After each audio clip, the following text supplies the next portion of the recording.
Welcome back to Prime Time. We've got our Primetime Power panel with us. Governor Brown is set to sign a bill allowing undocumented immigrants to have driver's license. Some say this will allow millions of people to drive to work safely and legally, but others say a license is a privilege. Joining us now to talk about this bill and all the controversy behind it is trial attorney Cezanne Uyghur, criminal defense attorney Ellen Bloom, and we have attorney Narciso Cruz and civil attorney Rory Pendergrass. Good afternoon. Welcome back to Thank Prime Time. This is your first time on Prime Time. Hopefully not the last. Well, we're going to see how good you get. Yeah. We're going to heat things That's the way up. it goes. And remember, we're going to leave it all on the table. Anything That's goes. fine. On Prime. This is a safe forum to just put it all out there. Let's do it. Just don't say any bad language. No worries. Languages, whether Spanish, English, whatever. No, that's Nothing that's foul. fine. Yeah. Keep it clean. Okay, let's start the game rolling.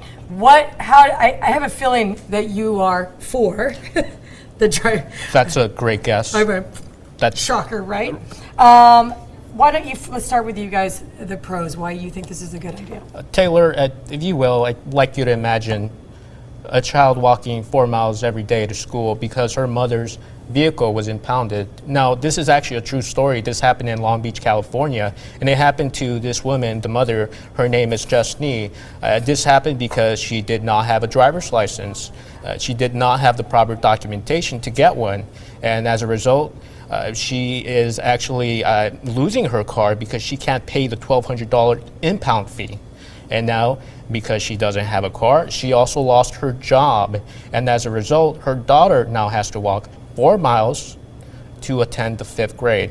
Now, this story isn't very typical. In fact, this is a very common story here in California. In fact, the DMV released a study that showed that about 12% of California drivers don't have a license. That's about 1 million drivers in the state of California alone. And what the DMV study showed is that these drivers who don't have a license are 2.73 times more likely to cause a fatal accident.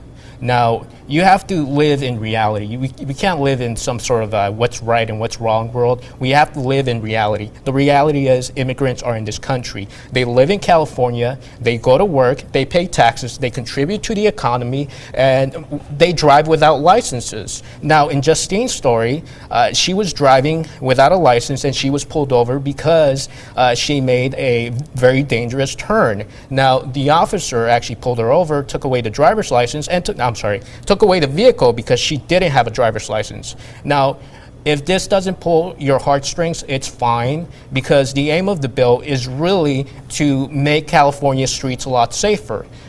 California bill, the driver's license bill, is going to allow immigrants who are eligible for this program to pass, to take that written exam, to take that driver's license exam, the same exam everyone takes. And if they pass, they're eligible for insurance. The insurance industry supports this bill. It will lower insurance costs for all Californians. Bottom line, we could discuss who's eligible for what, who has a right to get this benefit, who has a right to get that benefit. But bottom line, you have to ask yourself, are you in favor for safer streets? Are you in favor to reduce the number of uninsured motorists in the state of California? Are you in favor of potentially saving lives? If you are, you have to be in favor of this bill. Well, when he puts it that way, I would how are you agree. going to I review strongly this? agree. Okay, we're gonna throw it over to Cezanne, and we're gonna take turns here. I think at the very base of what this law is doing, it's kind of an affront to American citizenship. It is making what is illegal legal. It's a little schizophrenic, I think. It's kind of circular logic. So you're here in this country illegally, but we're going to now grant you a privilege. What? I don't get that. And I think to your point about making streets safer, I do think immigration reform is something that obviously you have to look at it from a common sense perspective. It's not going away. We're not going to deport the 10 million people that are here in this country illegally. But it's the chicken and the egg, argument. What do we do first? How can we make, immigration reform be something, that yes, addresses common sense, but safer roads? These illegal immigrants, can they read English? Are they going to be able to follow street signs? And with the point about insurance, we can't get American citizens to carry car insurance. How the heck are we going to get an illegal immigrant to carry car insurance? Riddle me that. Okay, back to you. Well, All I would right. say first off, I mean the schizophrenic form of the law is just because you have your states' rights, you have the federal laws, and so those are kind of meshing. And what we have to do is that the state has to determine what is best for its particular, for the people here, for the public safety, for everything going on. And I think that it is very important that this is an incredible first step, and yet there's still some compromise, because there is kind of this scarlet letter on the back of it. What basically this bill has said is that on the back of it there's going to be some sort of verbiage saying that you can't use this for voting, going to the airport, all of these sorts of other things. And but what thank it does God is we need that. Yes, you're. I mean, I can see what it is. What it does is it opens up the opportunity that when you flash this, you're flashing the scarlet letter. We're going to you're allow flashing- people who are here illegally board a plane. We're going to allow people who are here illegally. I mean, we have to think of it from a national Well, but no, security what I'm talking perspective about as is well. so. I mean, what you get, you're not going to have an undocumented person just going onto the plane to fly within the country. If Most they didn't likely, have, you're I'm not saying going they to didn't have have that little blurb on the back of the license because Yeah. TSA. Come on, Well, they're gonna. I guess here's the If thing. they is didn't that- have that, they'd let anybody go through. So the biggest thing, so I was in the early 2000s, I spent 3 years in Guatemala in the Peace Corps, right? And what you would see is that you'd have these people going from Guatemala up to the United States, by foot, by car, by train, whatever it was. How did they get home? They got on a plane that went from the United States into their country. So you can't get on a plane even without that sort of identification.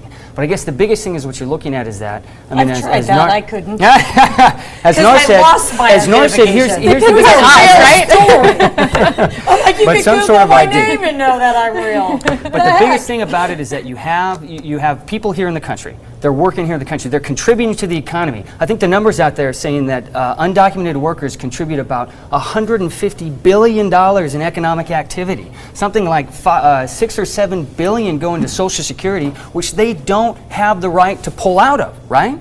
So, but they're still putting into the system. And so you have this idea of how do you continue that economic growth? Is you give them the license, you make it so that that their cars can't get impounded. Because when you look at it, not only is it the impounding the car is not because it's illegal. It's because they're here illegally. It's a revenue generator for the U.S. The problem is then you have people like your story here, Right. where they end up without it. Well, listen, if they haven't gotten, proper driving lessons, How about and training? gone through, Training. Because here's the thing: they're going to get behind the wheel anyways. and right? if they They're gonna can't get behind the wheel. afford certain amenities, how are they going to afford, Insurance. getting insurance, proper training? Well, and I it's mean, a you What are you liability. guys talking about? Folks, you're taking a class of people and saying because they're here illegally without the documentation that they don't live a normal life? I agree What an completely. absurd comment to make. These folks who are illegal here are working hard, doing hard, paying taxes, doing everything that all of us Don't do. look at me, I'm Isn't not it- saying that. Well, the comment that we should somehow give them some inferior status. I should be way over on that side of the bill. I'm not just yes in favor of this bill. I'm yes in favor of taking that ridiculous labeling Yeah, I would off agree with that off one. the back. This It's not giving puts us- inferior status. There are rules and regulations. That is what our country is founded on. It's laws. So I guess every the one of biggest the thing- people, everyone sitting here has been an immigrant. Nobody was in this Yeah. country Oh, no, I originally. agree. We are Every a one us country came, of and immigrants. and when we came here, we